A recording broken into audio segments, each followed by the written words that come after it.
नमस्कार। आकाशवाणी से प्रस्तुत है समाचार संध्या।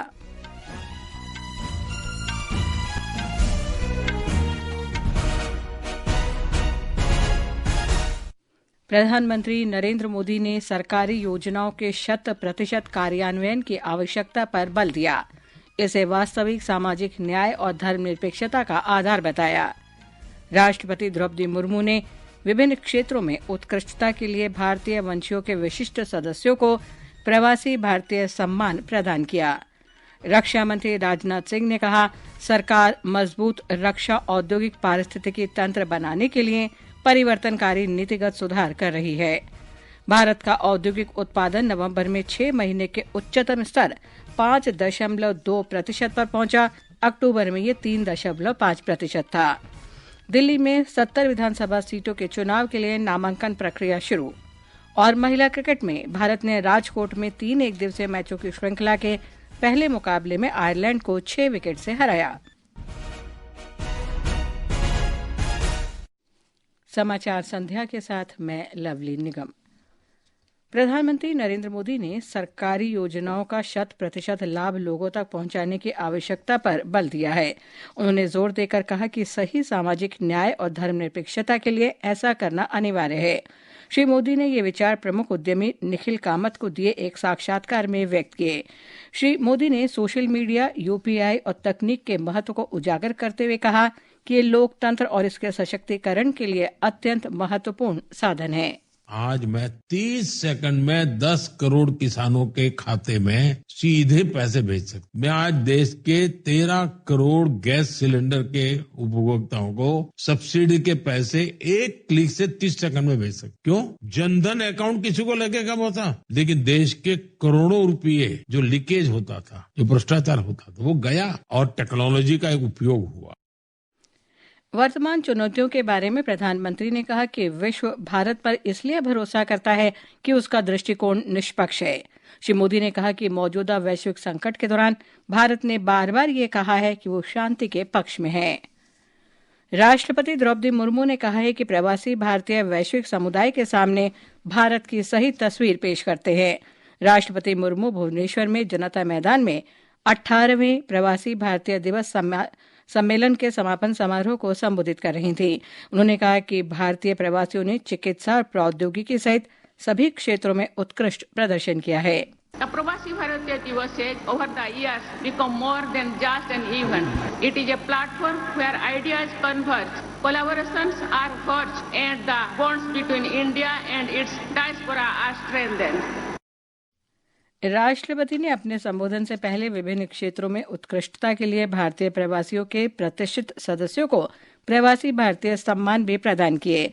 इस अवसर पर राष्ट्रपति ने विकसित भारत के संकल्प को दोहराया। Our vision for Viksit Bharat aligns with our growing stature on the world stage, particularly as a leading voice of the global south. This vision is about creating an ecosystem that not only meets our needs but also contributes to global well-being. इस अवसर पर केंद्रीय मंत्री doctor Subramaniam Jaishankar, Jual Oram, Dharmendra Pradhan, Odisha के राज्यपाल हरिबाबू कंभमपति, मुख्यमंत्री मोहन चरण मांझी और अन्य गणमान्य व्यक्ति उपस्थित रहे। रक्षा मंत्री राजनाथ सिंह ने कहा है कि सरकार सशक्त रक्षा औद्योगिक तंत्र के निर्माण के लिए सुधारात्मक नीति बना रही है। इसका उद्देश्य आत्मनिर्भर प्रौद्योगिकी स्तर पर सहयोग को बढ़ावा देना है। एरो इंडिया 2025 से पहले आज नई दिल्ली में राजदूतों के साथ गोलमेज बैठक की अध्यक्षता करते हुए रक्षा मंत्री राजनाथ सिंह ने रक्षा और वायु क्षेत्रों में राष्ट्र की प्रगति का उल्लेख करते हुए अत्याधुनिक प्रौद्योगिकी के सफलतापूर्वक विकास पर बल दिया। देश में प्रगतिशील वैश्विक सुरक्षित वातावरण का उल्लेख करते हुए श्री सिंह ने शांति और खुशहाली के लिए सामूहिक कार्य करने की आवश्यकता पर बल दिया। It is thus of paramount importance that the like-minded countries should strive together for collective actions for peace and prosperity. Without these, our future generations will not be able to take advantage of economic growth or the technological innovations that we are experiencing in today's era. रक्षा मंत्री ने कहा कि भारत उन चुनिंदा राष्ट्रों में शामिल है जो लड़ाकू विमान, परमाणु पनडुब्बी, विशेष प्रकार के युद्धक टैंक और अंतर्द्वीपीय बैलिस्टिक मिसाइल के निर्माण और उत्पादन में शामिल हैं। उन्होंने कहा कि जो विदेशी कंपनियां भारत में कारोबार शुरू करना और भागीदार बनना चाहती हैं, उनके लिए वायु क्षेत्र और रक्षा क्षेत्र में अनेक अवसर उपलब्ध हैं। ये समाचार हमारी वेबसाइट www.newsonair.gov.in और हमारे न्यूज ऑन एआईआर ऐप पर भी उपलब्ध हैं।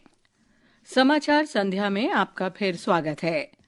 सांख्यिकी और कार्यक्रम कार्यान्वयन मंत्रालय के आंकड़ों के अनुसार भारत का औद्योगिक उत्पादन नवंबर में 6 महीने के उच्चतम स्तर 5.2% पर पहुंच गया, जो अक्टूबर में 3.5% था।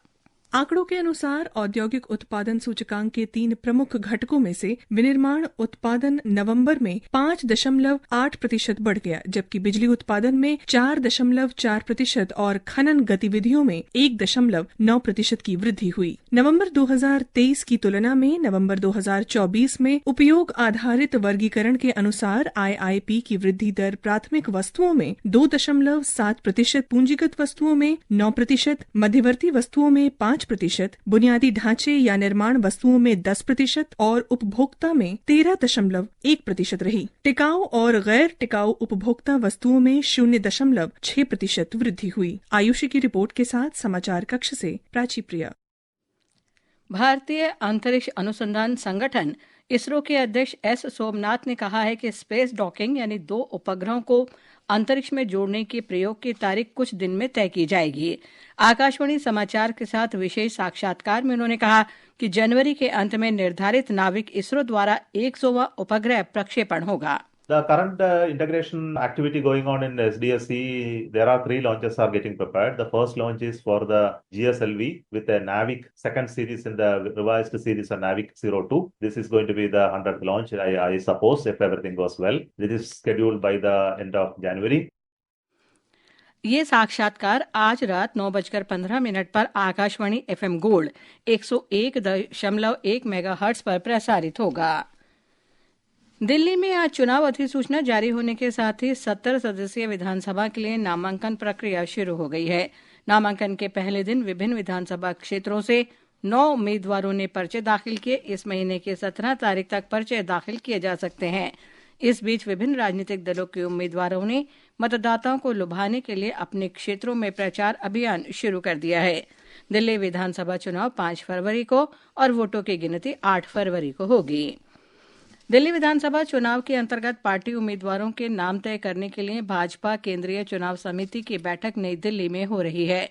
पार्टी मुख्यालय में हो रही इस बैठक में भाजपा अध्यक्ष जेपी नड्डा, प्रधानमंत्री नरेंद्र मोदी, केंद्रीय मंत्री अमित शाह और राजनाथ सिंह के साथ साथ दिल्ली भाजपा के नेता भी शामिल हैं।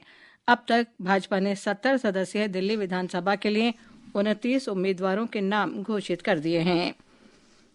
इंडियन वाटर वर्क्स एसोसिएशन का 57वां वार्षिक सम्मेलन आज छत्तीसगढ़ के रायपुर में शुरू हुआ। इस सम्मेलन में देश भर से 400 से अधिक जल विशेषज्ञ इंजीनियर भाग ले रहे हैं। छत्तीसगढ़ के मुख्यमंत्री विष्णुदेव साय ने इस सम्मेलन का उद्घाटन किया।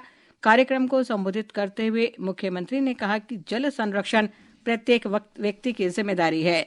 3 दिवसीय वार्षिक सम्मेलन 12 जनवरी तक चलेगा। इस सम्मेलन का विषय जल 360 डिग्री है। केंद्रीय ग्रामीण विकास और कृषि मंत्री शिवराज सिंह चौहान ने छत्तीसगढ़ के दौरे के अंतर्गत आज दुर्ग जिले में आयोजित मोर मकान मोर अधिकार कार्यक्रम और किसान मेले में भाग लिया।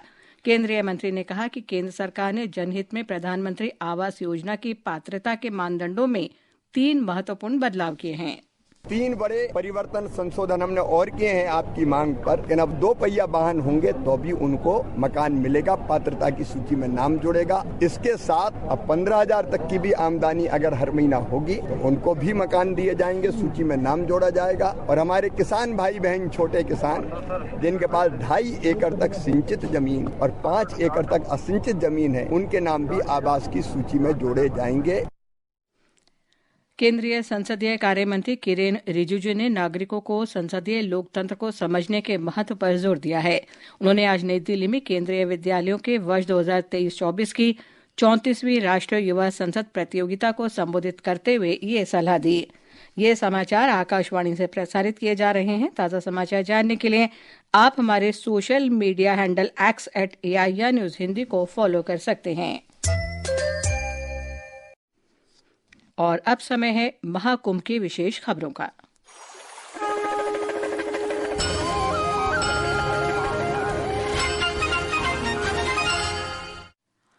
उत्तर प्रदेश के प्रयागराज में आज मुख्यमंत्री योगी आदित्यनाथ ने महाकुंभ 2025 को समर्पित आकाशवाणी का कुंभवाणी चैनल का शुभारंभ किया।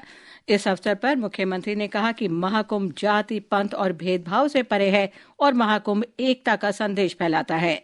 कार्यक्रम के दौरान उत्तर प्रदेश के मुख्यमंत्री द्वारा कुंभ मंगल धुन का भी शुभारंभ किया गया।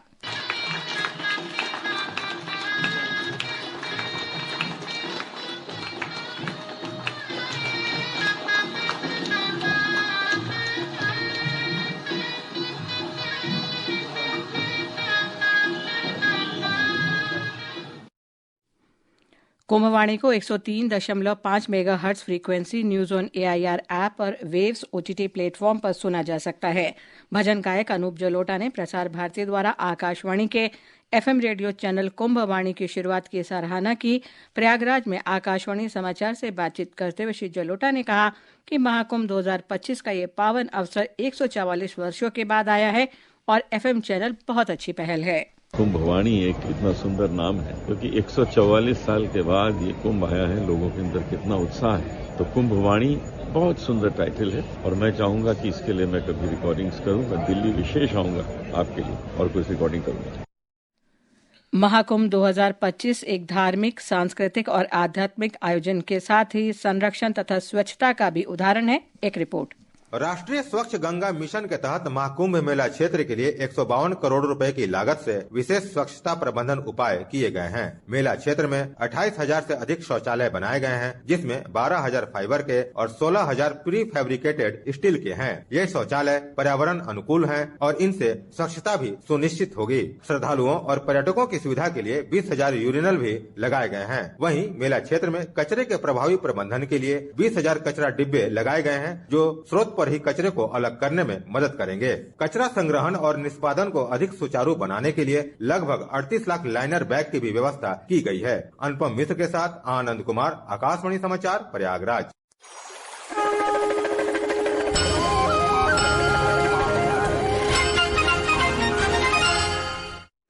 उत्तर प्रदेश के मुख्यमंत्री योगी आदित्यनाथ ने आज नई दिल्ली में प्रधानमंत्री नरेंद्र मोदी से मुलाकात की। एक सोशल मीडिया पोस्ट में मुख्यमंत्री ने कहा कि प्रधानमंत्री के मार्गदर्शन और प्रेरणा से प्रयागराज में महाकुंभ 2025 शाश्वत गौरव का प्रतीक होगा। महिला क्रिकेट में भारत ने 3 मैचों की एक दिवसीय श्रृंखला के पहले मैच में आज राजकोट में आयरलैंड को 6 विकेट से हराया। पहले बल्लेबाजी करते हुए आयरलैंड ने निर्धारित 50 ओवर में 7 विकेट पर 238 रन बनाए। लक्ष्य का पीछा करते हुए भारत ने यह मैच 34 ओवर और 3 गेंदों में 4 विकेट खोकर 241 रन बनाकर जीत लिया। अंत में मुख्य समाचार एक बार फिर। प्रधानमंत्री नरेंद्र मोदी ने सरकारी योजनाओं के 100% कार्यान्वयन की आवश्यकता पर बल दिया। इसे वास्तविक सामाजिक न्याय और धर्मनिरपेक्षता का आधार बताया। राष्ट्रपति द्रौपदी मुर्मू ने विभिन्न क्षेत्रों में उत्कृष्टता के लिए भारतवंशियों के विशिष्ट सदस्यों को प्रवासी भारतीय सम्मान प्रदान किए। रक्षा मंत्री राजनाथ सिंह ने कहा, सरकार मजबूत रक्षा औद्योगिक पारिस्थितिकी तंत्र बनाने के लिए परिवर्तनकारी नीतिगत सुधार कर रही है। भारत का औद्योगिक उत्पादन नवंबर में 6 महीने के उच्चतम स्तर 5.2% पर पहुंचा। अक्टूबर में ये 3.5% था। दिल्ली में चुनाव अधिसूचना जारी होने के साथ ही 70 विधानसभा सीटों के लिए नामांकन प्रक्रिया शुरू। और महिला क्रिकेट में भारत ने राजकोट में 3 एक दिवसीय मैचों के श्रृंखला के पहले मुकाबले में आयरलैंड को 6 विकेट से हराया। इसके साथ ही समाचार संध्या का ये अंक समाप्त हुआ। नमस्कार।